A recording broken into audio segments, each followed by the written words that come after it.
ये देखिए फ्रेंड्स, कितने सारे गुलदाउदी के फूल मेरे पौधों पर खिले हुए हैं।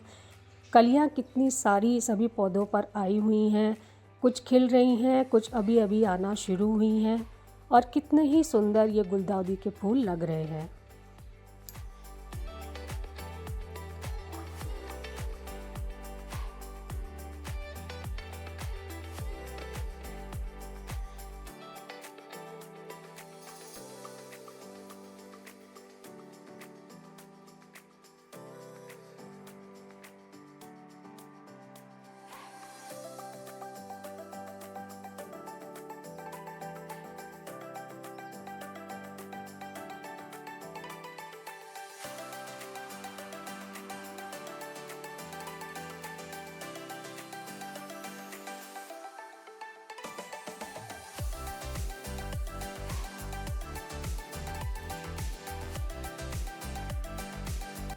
गुड मॉर्निंग फ्रेंड्स, मैं हूँ रचना और स्वागत करती हूँ आपका अपने चैनल गार्डनिंग विद रचना में।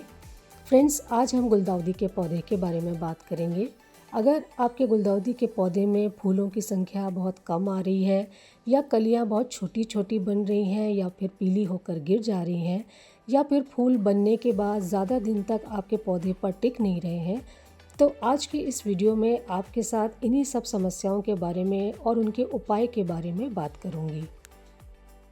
गुलदाउदी के पौधे की अगर आप सही देखभाल करते रहेंगे, कुछ खास बातों का ध्यान रखेंगे और बढ़िया खाद इसे टाइम टू टाइम देते रहेंगे, तो इसके फूल खिलने के बाद लंबे समय तक खिले रहते हैं। करीब 20 से 25 दिन तक आपके गार्डन में ये टिके रहेंगे, खिले रहेंगे, ख़राब नहीं होंगे।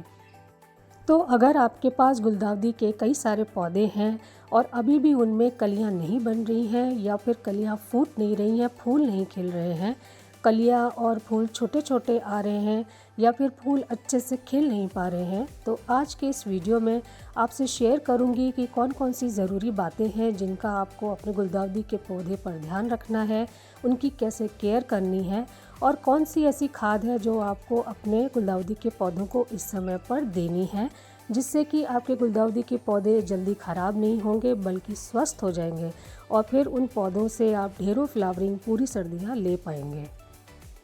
साथ ही गुलदाउदी के पौधे में लगने वाले काले सफ़ेद कीड़ों के लिए क्या ट्रीटमेंट पौधे को देना है और खिले हुए गुलदाउदी के फूलों को अपने पौधों पर लंबे समय तक टिका कर रखने के लिए हम क्या कर सकते हैं, इस विषय में भी आपके साथ वीडियो में आगे बात करूंगी। खाद के बारे में आपको बताने से पहले फ्रेंड्स, आइए गुलदाउदी के पौधे पर हमें क्या क्या सावधानियां रखनी है, कौन कौन सी बातों का हमको विशेष ध्यान रखना है और अपने गुलदाउदी के पौधों की कैसे केयर करनी है, इस बारे में बात कर लेते हैं। तो सबसे पहला और सबसे इम्पॉर्टेंट पॉइंट है धूप के बारे में, कि आपको अपने गुलदाउदी के पौधे को डे 1 से ही पूरे दिन की धूप जहाँ मिले ऐसी जगह पर रखना है, क्योंकि गुलदाउदी का पौधा तभी अच्छी फ्लावरिंग करता है जब उसे पूरे दिन की धूप मिलती है। मतलब ये मानकर चलिए कि जितनी ज़्यादा धूप गुलदाउदी के पौधे को मिलेगी उतनी ही फूलों और कलियों की संख्या गुलदाउदी के पौधों पर आएंगी। अगर आपने छांव वाली जगह पर अपने गुलदाउदी के पौधे रख दिए तो पौधे में सिर्फ पत्तियां ही पत्तियां आती रहेंगी, फूल और कलियां बिल्कुल भी नहीं बनेंगी। तो अगर आप अपने गुलदाउदी के पौधे पर अच्छी फ्लावरिंग चाहते हैं तो गुलदाउदी के पौधे को पूरे दिन की धूप में ज़रूर रखिए। धूप में रखने से आपके गुलदाउदी के पौधों पर फूलों की और कलियों की संख्या तो बढ़ती ही है, साथ में आने वाले फूलों का साइज़ पर भी बहुत असर पड़ता है। फूलों का साइज़ बड़ा आता है, प्लस उनका कलर भी बहुत ब्राइट आता है। नेक्स्ट इम्पॉर्टेंट पॉइंट जिसका आपको विशेष ध्यान रखना है वो है पानी का, कि गुलदाउदी के पौधे को कितने पानी की आवश्यकता होती है और गुलदाउदी के पौधे को कितना पानी देना चाहिए ज़्यादा से ज़्यादा फ्लावरिंग पाने के लिए। देखिए, गुलदाउदी का पौधा एक ऐसा पौधा है जिसमें पानी कम या ज़्यादा होने से फ्लावरिंग पर डायरेक्ट असर होता है। तो आपको करना क्या है कि जब शुरुआत में आप अपने गुलदाउदी के नए पौधे लेकर आएँ तो उनमें ज़्यादा पानी नहीं देना है। जब तक कि आपके गुलदाउदी के पौधे पर फूल ना बन जाएं तब तक आपको अपने गुलदाउदी के पौधे में बहुत कम पानी देना है। कुछ 2-3 दिन के गैप में एक बार आप पानी दीजिए। वो भी आप एक बार अच्छे से चेक कर लीजिए। जब आपके पौधे की मिट्टी ऊपर से सूखी हुई दिखे तभी आप उसमें पानी देंगे, और वो भी आपको बहुत कम देना है, ज़रा सा पानी देना है। ये ट्रिक फॉलो करने से आप देखेंगे फ्रेंड्स कि कुछ ही दिनों में बहुत जल्दी ही कलियां फूटने लगेंगी और फूल खिलने लगेंगे। दूसरी बात जिसका आपको ध्यान रखना है कि जैसे ही आपके गुलदाउदी के फूल खिल जाएं, तब आप अपने पौधे को थोड़ा सा ज़्यादा पानी देना शुरू करिए, पर ओवर वाटरिंग नहीं करनी है फ्रेंड्स। ऐसा करने से आपके गुलदाउदी के फूल ज़्यादा दिन तक टिके रहेंगे, जल्दी मुरझाएंगे नहीं। अक्सर गुलदाउदी के पौधे पर काले और सफ़ेद रंग के कीड़े लग जाते हैं, और एक बार पौधे पर ये कीड़े लगने के बाद तेज़ी से ये पूरे पौधे पर फैल भी जाते हैं, फूल कलियां खा जाते हैं। तो इन कीड़ों पर आपको बहुत ज़्यादा ध्यान रखना होगा। आप हमेशा ही पौधे को चेक करते रहिए, और जैसे ही आपको ये काले सफ़ेद कीड़े पौधे पर दिखाई दें तो आपको अपने पौधे पर ट्रीटमेंट शुरू कर देना है।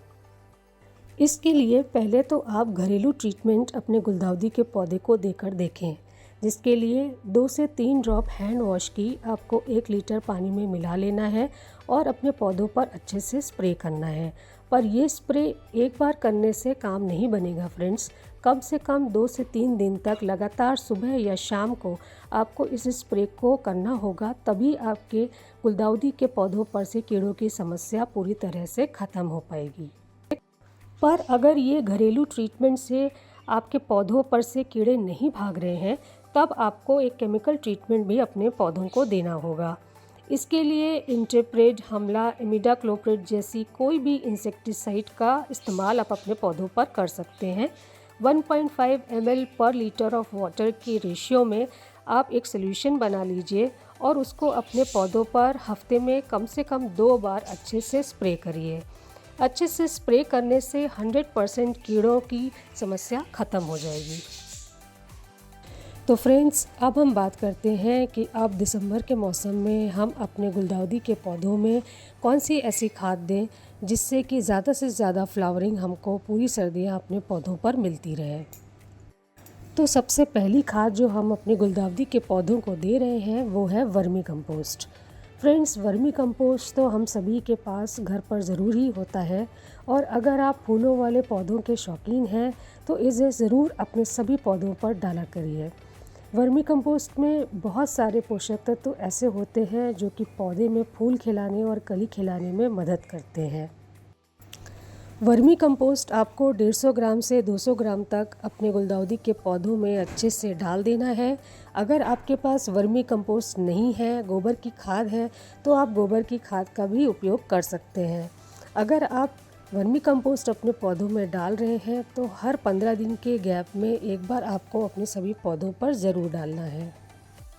इसके अलावा अगर आप अपने गुलदाउदी के पौधों में ज़्यादा से ज़्यादा संख्या में फ्लावर्स चाहते हैं तो एक बहुत ही बढ़िया होममेड लिक्विड फर्टिलाइज़र आप घर पर ही बनाकर अपने गुलदाउदी के पौधों को दे सकते हैं, जिससे कि आपके गुलदाउदी के पौधों पर बहुत ज़्यादा फ्लावरिंग भी होती रहेगी और पौधा स्वस्थ भी बहुत रहेगा।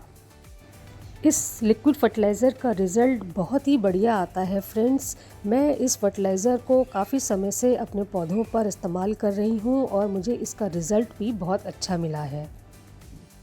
तो खाद बनाने के लिए हम इस्तेमाल करेंगे प्याज के छिलके और केले के छिलके। प्याज और केले के छिलके पोटैश का नेचुरल सोर्स होते हैं। इनमें प्रचुर मात्रा में पोटैश होता है, जो कि पौधे में फूल और कली खिलाने के लिए सबसे ज़रूरी पोषक तत्व होता है। पोटैश के अलावा इनमें कैल्शियम, फास्फोरस, मैग्नीशियम भी पाया जाता है। प्याज और केले के छिलकों के अलावा इसमें हम 2 स्पून सरसों खली भी मिलाएंगे। सरसों खली में NP और K तीनों मेजर न्यूट्रिएंट्स के गुण होते हैं, जो कि पौधे की ओवरऑल ग्रोथ और फ्लावरिंग दोनों में ही बहुत मदद करते हैं। तो हमें ये 2-3 केले के छिलके और 3-4 प्याज के छिलकों को और 2 स्पून सरसों खली को 2-3 दिन के लिए 1 लीटर पानी में भिगो देना है। देखिए, जैसे मैंने ये 2 दिन पहले ही घर पर भिगोकर छोड़ दी थी और अब ये बिल्कुल तैयार है, ये ऐसी दिखती है। 2-3 दिन बाद अब जो ये खाद बनकर तैयार हुई है, इसको आपको ऐसे ही अपने गुलदाउदी के पौधों पर नहीं देना है फ्रेंड्स। इसमें जितनी मात्रा में खाद निकली है उतनी ही मात्रा में इसमें और पानी आपको मिला देना है। खाद को अच्छे से डाइल्यूट कर लेना है, पतला बना लेना है और उसके बाद ही आपको अपने पौधों को देना है। 100 ml से 150 ml तक अब ये तैयार की हुई लिक्विड खाद आपको अपने हर गुलदाउदी के पौधे पर हफ्ते में एक बार ही देना है। एक बार अपने गुलदाउदी के पौधों पर देने से ही आपको फ़र्क दिखाई देने लगेगा। पौधा स्वस्थ तो होने ही लगेगा, पर साथ ही साथ आपको ज़रूर छोटी छोटी कलियां फूटती हुई अपने पौधों पर नज़र आएंगी। तो फ्रेंड्स, अगर आप ये पोटेशियम रिच लिक्विड फर्टिलाइज़र अपने गुलदाउदी के पौधों को हर हफ्ते देते रहेंगे, पौधों की अच्छी देखभाल करते रहेंगे, सभी ज़रूरी बातों का ध्यान रखेंगे, तो निश्चित ही पूरी सर्दियाँ आपके गुलदाउदी के पौधों में फूल खिलते ही रहेंगे, कलियाँ बनती ही रहेंगी। तो फ्रेंड्स, अगर आपको मेरा आज का ये वीडियो पसंद आया तो काइंडली मुझे लाइक करें, और अगर आप मेरे इस चैनल पर नए हैं तो काइंडली मुझे सब्सक्राइब करें। Okay friends, thank you.